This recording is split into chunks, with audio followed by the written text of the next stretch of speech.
Hello student, this is class 10th Science chapter 12 Electricity and part 7।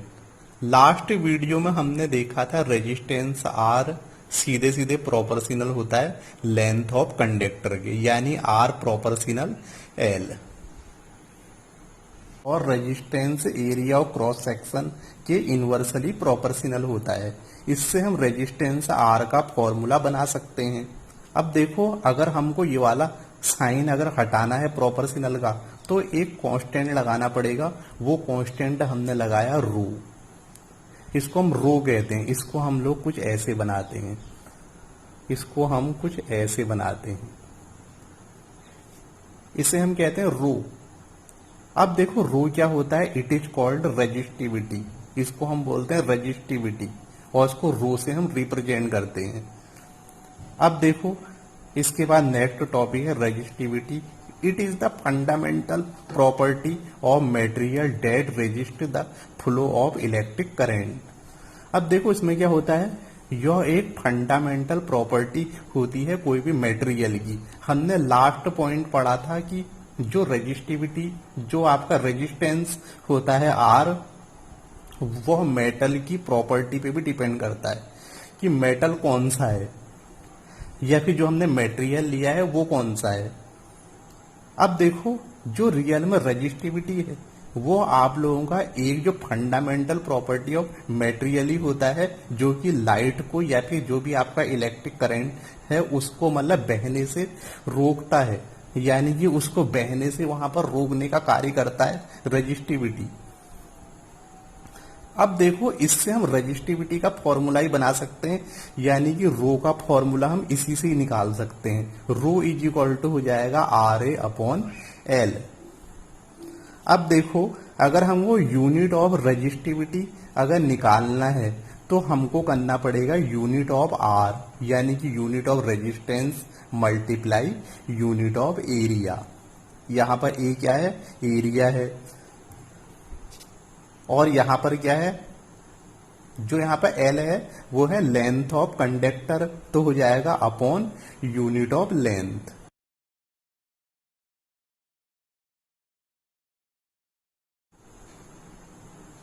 हमें मालूम है कि रेजिस्टेंस R की यूनिट होती है ओम, और यूनिट ऑफ एरिया, एरिया की यूनिट होती है मीटर स्क्वायर, और यूनिट ऑफ लेंथ की यूनिट होती है मीटर। अब देखो, 1 मीटर से 1 मीटर कैंसिल हुआ, लेकिन ये मीटर स्क्वायर है तो यहाँ पे 1 मीटर बच गया, तो यहाँ पर आया हमारा ओम मीटर, यानी कि इसकी यूनिट होती है ओम मीटर।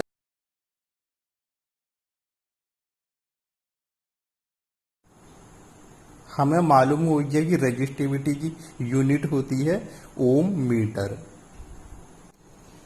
यहाँ रजिस्टिविटी के कुछ पॉइंट दिए हैं जो सीबीएसई बोर्ड के लिए बहुत ज़्यादा इम्पोर्टेंट हैं। फर्स्ट पॉइंट है इट इज कांस्टेंट, यानी कि इसकी वैल्यू कांस्टेंट होती है, यानी फिक्स होती है, बार बार चेंज नहीं होगी।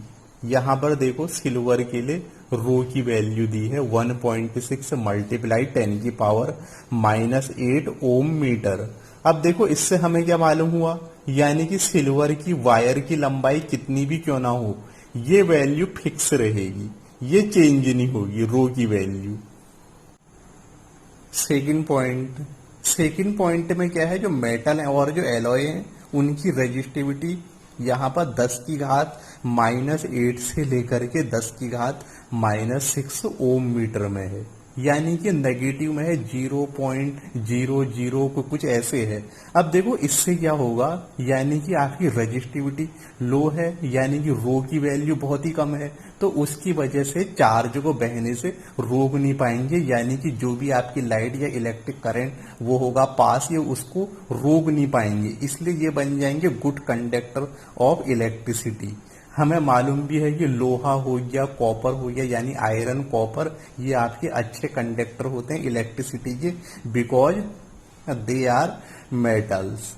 नेक्स्ट थर्ड पॉइंट में देखो, जो नॉन मेटल होते हैं उनकी रेजिस्टिविटी इतनी हाई है, 10 की घात 12 से लेकर के 10 की घात 17 ओम मीटर तक है।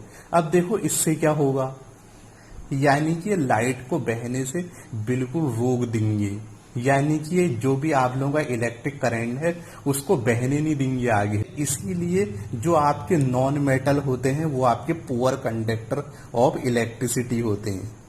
इसके अब फोर्थ पॉइंट है, copper and aluminium used for electrical transmission as they have low resistivity.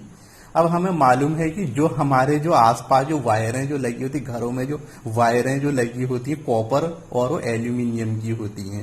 Mostly आप लोग कॉपर की वायर यूज करते हैं हम लोग। अब देखो इससे क्या होता है, जो रियल में कॉपर है वो आपका मेटल है, उसकी रेजिस्टिविटी बहुत ही ज्यादा लो है, तो आपका लाइट को बहने से रोकेगा नहीं और लाइट आपकी आसानी से पास होगी। इसीलिए जो भी हम वायर लगाते हैं इलेक्ट्रिसिटी की वो आपकी कॉपर या एल्यूमिनियम की होती है, बिकॉज इनकी रेजिस्टिविटी लो होती है बहुत ज्यादा। इसके बाद fifth point, alloys use in electrical heating devices as their resistivity is high and not burn radially.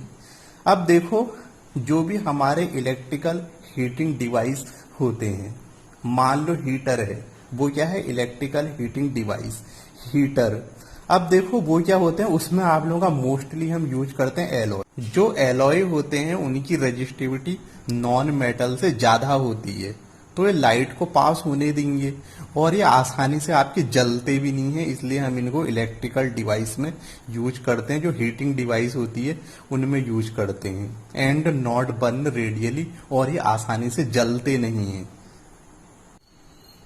Resistance R के लिए हमने पढ़ा था कि आर प्रोपोर्शनल होता है लेंथ ऑफ कंडक्टर के, और साथ में पढ़ा था आर इनवर्सली प्रोपोर्शनल होता है क्रॉस सेक्शन एरिया के ए।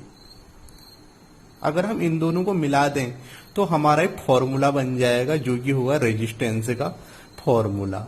अब देखो यहां पर कौन सा साइन लगा, प्रोपोर्शनल का साइन लगा हुआ है, तो इसको हटाने के लिए शुरू में तो हम इसको लिख सकते हैं एल अपॉन ए।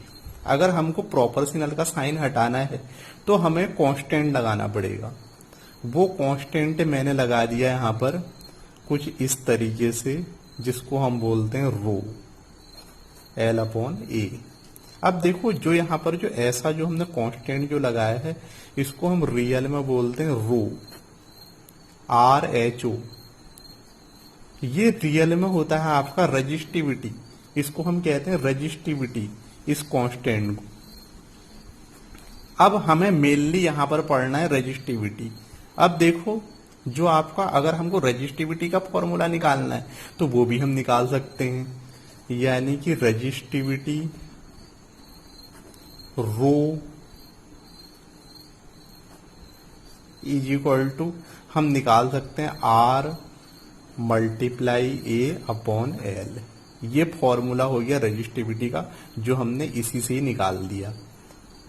अगर हमको यूनिट अगर इसकी निकालनी है तो हम यूनिट भी निकाल सकते हैं, यूनिट ऑफ रो।